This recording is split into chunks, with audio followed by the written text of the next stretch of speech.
Salut, merci pour tous ceux qui sont abonnés sur ma chaîne YouTube. Merci pour votre fidélité. Et pour tous ceux qui ne sont pas abonnés, je vous demande juste de vous abonner et d'activer la cloche. Merci beaucoup pour tous ceux qui sont abonnés et merci à leur fidélité pour une fois.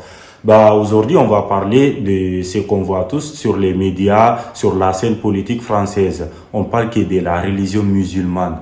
La religion musulmane, les musulmans ont fait ça, on fait ceci, cela. Pourquoi on parle tous de cela? Et du coup, aujourd'hui, on va juger en regardant les vidéos. Déteste la religion. Le Coran est une religion de haine. Il y a que de la haine là-dedans. L'islam, c'est de la merde. C'est ce que j'en pense, moi. Je dis ce que je pense, putain. Privé. L'islam est une religion politique par essence. L'islam ne s'occupe pas de l'intériorité des fidèles, mais s'occupe des normes sociales et politiques. L'islam est une religion qui est un code civil, qui concurrence le code civil. D'ailleurs, l'islam est tout à fait aux antipodes de la France. La force est mal employée, mal organisée, et qu'on a réussi, en lui faisant commettre toutes sortes d'excès et de violences, à la couper de la population.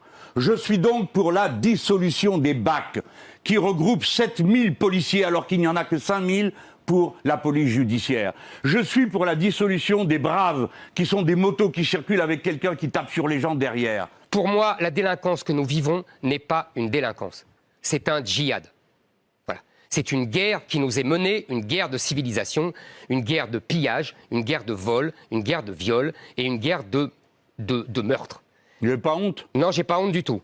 Écoutez, le Zemmouristan, ça existe.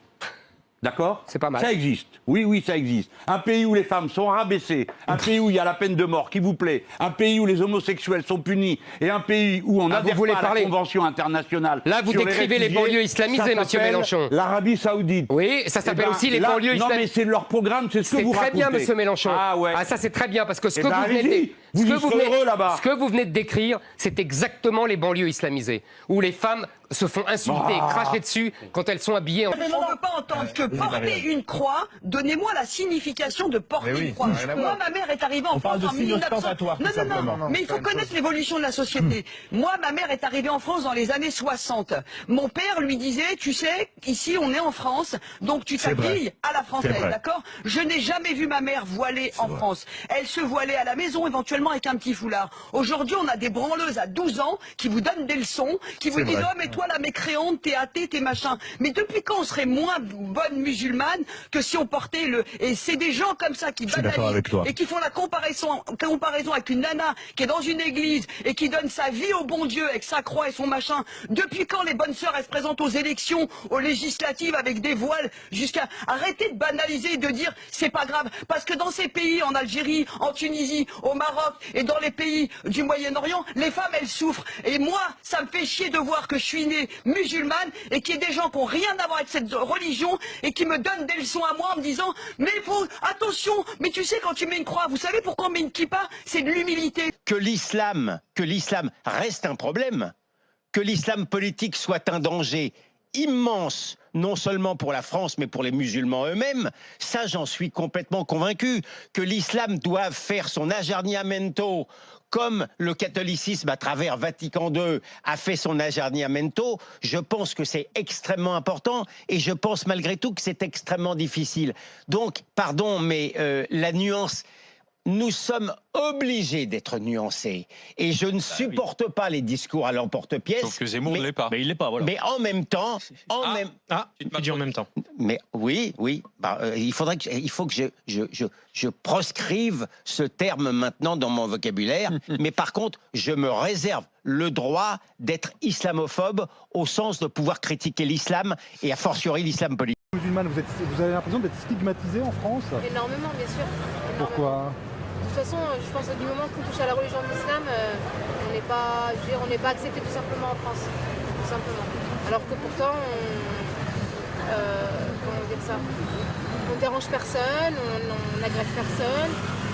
Voilà, tout simplement. Ça vous met en colère? Bien sûr, bien sûr. Bien sûr, de ne pas être libre de porter ce qu'on veut. Pour les personnes qui mettent une jupes, qui sont quasiment nues. Pour elles, on dit rien, mais pour les personnes qui veulent porter quelque chose de plus long, on vient les déranger tout simplement dans leur religion, alors qu'on dérange personne, tout simplement. Vous avez l'impression que si ce débat continue, les musulmans vont être de plus en plus mis à l'écart?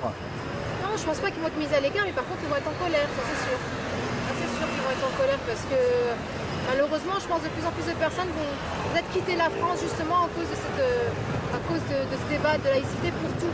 Que ce soit pour le voile ou pour autre chose, mais tant que ça touche à l'islam.